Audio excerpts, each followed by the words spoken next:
नमस्कार भाइयों, मैं उमेश चंद्र शर्मा हिंदी स्टडी पॉइंट में आप सभी भाइयों, मित्रों और मेरे प्यारे प्यारे बच्चों सभी का मेरे शर्मा हिंदी स्टडी पॉइंट में स्वागत है। मैंने अलंकार के बारे में पहले वीडियो में आपको बताया था। तो अलंकार के दो भेद होते हैं, मैंने बताया था। एक तीन भेद होते हैं, तो मैंने उस वीडियो में बता दिया आपके लिए कि शब्द अलंकार, अर्थ अलंकार और एक आधुनिक अलंकार, तीन प्रकार होते हैं। तो मैंने पहली वीडियो में शब्द अलंकार को बनाया था। अब मैं दूसरी वीडियो अर्थ अलंकार को लेकर आपके समक्ष प्रस्तुत हूँ। तो इसके और मैंने पहली वीडियो में बताया था अलंकार के भेद की, शब्द अलंकार के भेद कितने होते हैं और अर्थ अलंकार के भेद कितने होते हैं। ठीक है, तो हमें इस वीडियो में कमेंट करके आप जरूर बताएं कि अर्थ अलंकार के कितने भेद होते हैं। ठीक है, आप मुझे जरूर बताएं। मैं अगली जो वीडियो लेकर आऊँगा सबसे पहला मैं आंसर ये दूंगा कि अर्थ अलंकार के कितने भेद होते हैं। ठीक है, मगर मैं अभी जो पढ़ा रहा हूँ सभी अर्थ अलंकार को नहीं पढ़ा रहा हूँ, क्योंकि अलंकार के बहुत भेद होते हैं। अगर आपको बता दिया जाए ना तो आप थोड़ा सा दिमाग लगाएं, उसमें देखें, कहाँ से सर्च करें कि कितने होते हैं। मगर मैं बहुत इम्पोर्टेंट जो ज़्यादातर कंपटीशन परीक्षाओं में या हाई स्कूल या इंटर या एर्थ या फिफ्थ अदर क्लासों में भी ये बहुत इम्पोर्टेंट है, मैं इन इम्पोर्टेंट को ही ले रहा हूँ, बाकी सारी चीज़ों को नहीं ले रहा हूँ। ठीक है, तो सबसे पहली बात आती है उपमा अलंकार।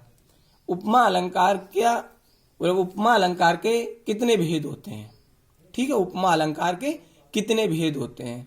तो मेरे पास एक व्हाट्सएप पे कमेंट आया था कि सर मुझे ये बताएं कि जो उपमा अलंकार में जो उपमेय, उपमान और समान, धर्म, सादृश्य, वाचक, ये क्या होता है। ये हर किताबों में भी होता है, आप जब पढ़ाई करोगे तो सर आपको समझाते होंगे तो ऊपर से निकलता हुआ जाता होगा, मगर मैं ऊपर से नहीं निकालूंगा, मैं आज आपको बहुत स्पष्ट रूप से बताऊंगा। ठीक है, मगर आप ध्यान से इसको पढ़िए और बहुत इंपॉर्टेंट चीज है, बहुत अच्छी तरह से आप जो मेरे पढ़ाए हुए बच्चे हैं वो एकदम समझ जाएंगे, और जो और भी हमारे सभी, वैसे तो सभी भाई बंधु बच्चे ही हैं फिलहाल, वो भी अच्छी तरह से समझ जाएंगे। तो सबसे पहले हम आपके समक्ष ले रहे हैं कि उपमा अलंकार। तो मैंने बात करी थी कि उपमा अलंकार जो होता है कि विभिन्न पदार्थ का सादृश्य, प्रतिपादन, उपमा के जो अंग बताए हैं, उपमा के अंग भी कह सकते हो। इसके लिए उपमा के कितने अंग होते हैं, ये क्वेश्चन आता है, तो ये ध्यान रखना। उपमा के अंग, तो बेटा उपमा के जो अंग होते हैं वो चार होते हैं। ठीक है, पहला क्या होता है, उपमेय।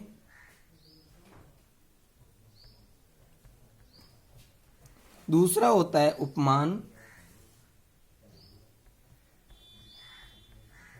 तीसरा होता है साधारण धर्म, समान धर्म। अगला होता है सादृश्यवाचक शब्द।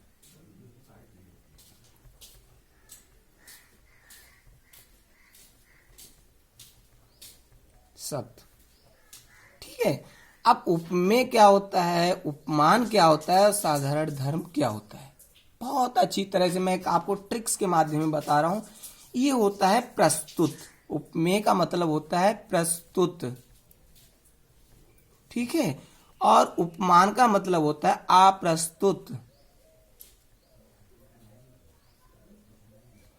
तीसरा होता है इनका सामान्य जो धर्म होता है, इसको कहते हैं गुण। ठीक है, इतनी बात में एक प्रस्तुत होता है, एक अप्रस्तुत होता है, अगला होता है गुण, और ये सादृश्यवाचक ही होता है। इसमें जैसे कि आपने देखा होगा उपमेय, उपमान वगैरह होता है, ये ज्यादा बड़ी बात नहीं है। ठीक है, इसको मैं समझाऊंगा। सबसे पहली बात करते हैं कि प्रस्तुत। ठीक है, यानी कि कोई, मैंने आपके समक्ष कोई चीज को पढ़ाने के लिए, जैसे मैंने आपके सामने ये प्रस्तुत, ठीक है, कि अब यहीं पे समझ लो, मैं उदाहरण यहीं पर बना दे रहा हूं। जैसे आपको जो स्क्रीन पर दिखाई दे रहा है, ये क्या है, ये प्रस्तुत। और अगर मैं स्क्रीन पर इसको ना दिखाऊं, ये क्या है, अप्रस्तुत।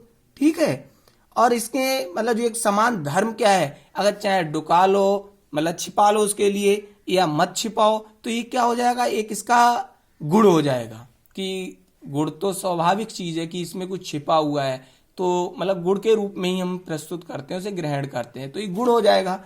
और एक इसका अगला जो होता है सादृश्यवाचक, क्या होता है कि इसमें जैसे कि आपने देखा होगा उपमेय व उपमान की समता बताने का शब्द जो होता है, सा, ऐसा, जैसा, जो, जो, समान, सादृश्य वगैरह जो होता है, अदर चीजें इसमें आ जाती हैं। तो इसमें क्या होता है कि पहले उपमेय का मतलब होता है कि उपमा दी जाए, ठीक है, उपमा दी जाए, उपमा दी जाए, ध्यान रखना। उपमेय का मतलब होता है उपमा। उपमा को जानते होगे कि इसकी उपमा इससे दी जा रही है कि सोहन से होशियार मोहन है, या मोहन से होशियार सोहन है, तो ये उपमा, तो ये होता है उपमेय। इसे प्रस्तुत किया ना हमने दोनों को जांचा तभी प्रस्तुत किया है। अगला इसमें दूसरा है कि उपमान अप्रस्तुत, जिससे, यानी कि इतना ध्यान रखना, उपमेय में जिसका और उपमेय उपमान में जिसकी, यानी जिससे उपमा दी जाए, जिससे, यानी कि जिसकी उपमा दी जाए, जिसकी, जैसे मोहन की उपमा सोहन से दी जा रही, अब जिससे, जिससे किससे, जैसे मोहन से दी जा रही ना सोहन की, तो जिससे दी जाए, ठीक है। तो इसमें समान उपमान में आता है कि जिससे उपमा दी जाए। समान धर्म क्या होता है, समान धर्म में कि उपमेय व उपमान में पाया जाने वाला उभयनिष्ठ एक गुण होता है। अब गुण वाली बात आती है, तो गुण तो उसमें बताया कि बहुत तेज दौड़ता है सोहन से मोहन, तो ये क्या होता है, इसमें गुण है, ठीक है। सादर्श वाचक शब्द क्या होता है कि इसमें कि उपमेय व उपमान, यानी उपमेय व उपमान, ठीक है, कि समता बताने वाला शब्द, जैसे सा, ऐसा, जैसा, त्यों, सादृश्य, समान, ठीक है, ये शब्द जैसे आते हैं तो वहां पर ये उपमा होता है। ये उपमा अलंकार के बारे में समझ गए। अब उपमा अलंकार का, उपमा अलंकार की परिभाषा और उदाहरण सहित मैं आपको बताऊंगा। तो इसकी जो उपमा अलंकार पहला आपके सामने लिखा हुआ है, मैं बार बार उसको रिपीट नहीं करूंगा, आप ऐसे ध्यान से देख लो। उपमा अलंकार क्या होता है कि उपमा अलंकार में क्या होता है कि जैसे कि इस अलंकार के समान, किसी चीज के समान, ठीक है, यानी के समान, ठीक है, जैसा, की तरह, सा, सी से आता है, और दो वस्तुओं में तुलना की जाती है। इसकी दो वस्तुओं में तुलना की जाती है, जैसे के समान, के जैसा, की तरह, ठीक है। जैसे आपने देखा होगा, यानी कि राधा के समान सीता, ठीक है, या अगर कई अलग अलग करते हैं, जैसे आपने देखा होगा उसका मुख चांद के समान है, कहते हैं ना उसका मुख चांद की तरह समान है, या किसी किसी चीज से उपमा दी जाए, तो जैसे उसका मुख चांद के समान है, की तरह सा होता है, उसकी उपमा दी जाती है, वहां पर उपमा अलंकार होता है। उपमा अलंकार बहुत सरल है, जहां पे देख लो किसी की अगर उपमा कहीं किसी से की जाती है तो वहां पर 100% वहां पर उपमा अलंकार ही होता है। दूसरा प्रतीप अलंकार, ये भी कुछ अलग सा आपको महसूस होगा। प्रतीप अलंकार कि यह उपमा का उल्टा, ये उपमा का उल्टा होता है, ये अलंकार उपमा का उल्टा होता है, अथवा उपमान को उपमेय मान लेते हैं, उपमान को उपमेय मान, अब प्रस्तुत को प्रस्तुत मानना पड़ता है। जैसे आपने बहुत सी चीजें की, वहां पर था, हमें नहीं मालूम, मगर कुछ ऐसे व्यक्ति होते हैं उनकी बात हमें माननी पड़ती है, तो उपमान में उपमेय का होना।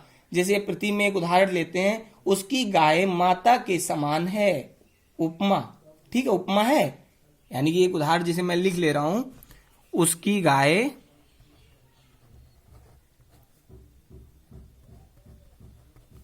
माता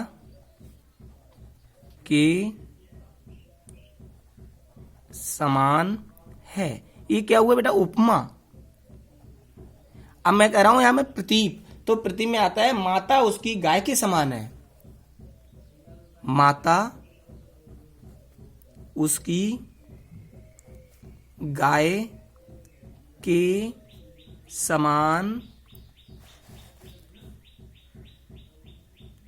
है, तो यहां पर ये क्या आता है, ये आपका हो जाता है प्रतीप।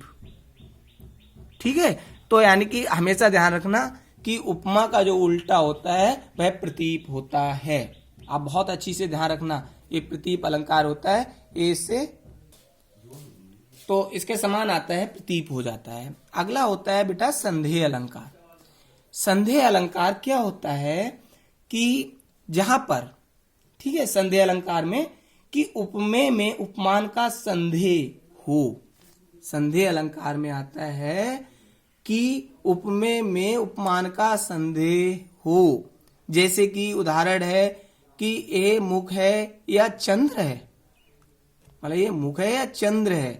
ठीक है, तो वहां पर जहां पर जैसे संदेह होता है, ठीक है, वहां पर संदेह अलंकार होता है। जैसे ये फूल है या पैर है, ये इंसान है या शैतान है, ठीक है, या कोई ये ईंट है या पत्थर है, ये आसमान है या पहाड़ है, ठीक है, या पिता है ये या राक्षस है, ठीक है, या ये माता है या कुमाता है। बहुत से एग्जाम्पल्स आ जाते हैं, बहुत से उदाहरण आप ले सकते हो कि जहां पर संदेह अलंकार होता है, संदेह जहां पर उत्पन्न हो।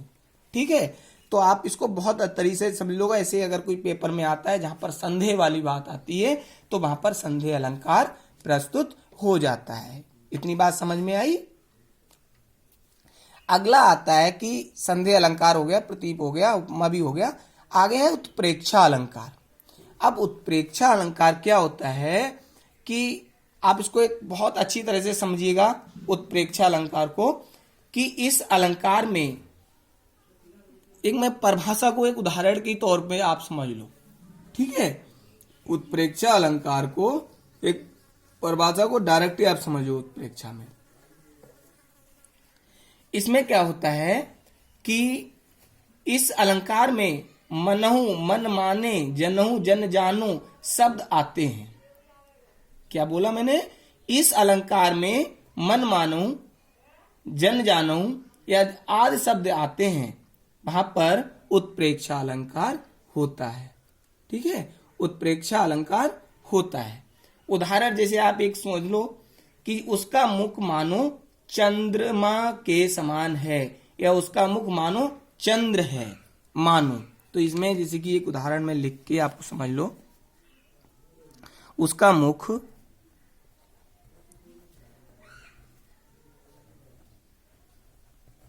मुख मानो चंद्र है। ठीक है, तो मैंने क्या बोला आपको, जहां पर उत्प्रेक्षा जो अलंकार होता है, ठीक है, तो उत्प्रेक्षा अलंकार में आप कुछ शब्द को नोट कर लें, जैसे मानहु, मनहु, ठीक है, और जन और जानहु, जनहु या जानो या मानो आदि शब्द जहां पर आए, ये 100% है। अगर ये शब्द जहां पर होंगे तो वहां पर उत्प्रेक्षा अलंकार ही होता है। ठीक है, आगे इतनी बात ध्यान, इसमें जैसे कि मानो शब्द आ गया, ठीक है, इसमें मानो। तो अगला अलंकार देखिए, इसमें आते हैं रूपक अलंकार, कि रूपक अलंकार किसे कहा जाता है। तो रूपक अलंकार में यह उपमा अलंकार के शब्द, जो उपमा अलंकार होता है के शब्द के समान के जैसा की तरह सा सी से न आकर सीधे उपमान मान लेते हैं। इसको सीधे उपमान मान लेते हैं, वहां पर रूपक अलंकार होता है। जैसे उसका मुख चांद के, ठीक है, समान है, या उसका मुख चांद की तरह है। तो इसमें अब एक उदाहरण समझाते हैं। इसमें भी दो चीजें हैं।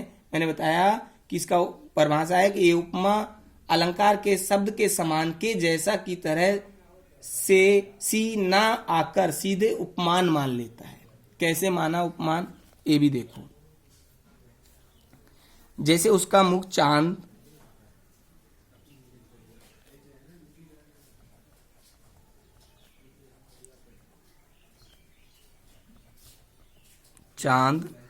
उसका मुख चांद चांद है, ये यहाँ पर रूपक होता है। ठीक है। दूसरा, इसको अगर हम रूपक अलंकार को, अब उपमा की बात करें, इसमें उदाहरण बताया है कि उपमा अलंकार के शब्द में आकर सीधे उपमान मान लेते हैं। अब कैसे मानते हैं, तो ये भी मना के भी हम बताते हैं तुम्हें। तो ये देखो कैसे बनता है, उसका मुख चांद की तरह है, उसका मुख चांद की तरह है। ये क्या होता है, आपका उपमा होता है। ये रूपक हुआ और ये उपमा। ठीक है। तो आप इस तरह से भी इसको मान दो, उसमें डायरेक्ट दिया होगा उसका मुख चांद है, तो ये रूपक अलंकार, इसका मतलब उसको बताया कि उसका मुख चांद की तरह है, तो यहां पर उपमा हो जाता है। ठीक है। अब अगला जो पॉइंट है वो भ्रांति मान अलंकार। भ्रांति मान अलंकार क्या होता है कि सादृश्यता के कारण एक वस्तु से दूसरी वस्तु मान लेना, यानी सादृश्यता से एक वस्तु को दूसरी वस्तु मान लेना। अब मानने की बात क्या है भ्रांति मान में, कि सादृश्य के कारण वस्तु दूसरी मान लेते हैं हम। तो नोट किसमें दिया है कि भ्रांति मान अलंकार में उपमेय व उपमान के सादृश्य का आभास सत्य मान लिया जाता है, परंतु संदेह अलंकार में दुविधा संदेह बनी रहती है, ये है कि या वो है, यानी सत्य कहते हैं ये है या वो है। एक उदाहरण भी मैं आपको इस पे करता हूं, इसको समझिए कि फिरत घरन नूतन पथिक चले चकित चित भाग, और फूलो देख पलास बन तुम्हें समझ विदा भाग। ये बिहारी दास जी द्वारा लिया गया था। या और भी है कि यहाँ विदेश गमन करने वाले नए पथिक पुष्पित पलाश वन को देखकर, पलाश के फूल बहुत लाल होते हैं, उसे दवांगनी जंगल में आग समझ डर से फिर घर लौट आते हैं। तो यहाँ पर भ्रांति, यानी मन के अंदर कोई भ्रांति उत्पन्न होती है, तो यहाँ पर भ्रांतिमान अलंकार होता है। ठीक है।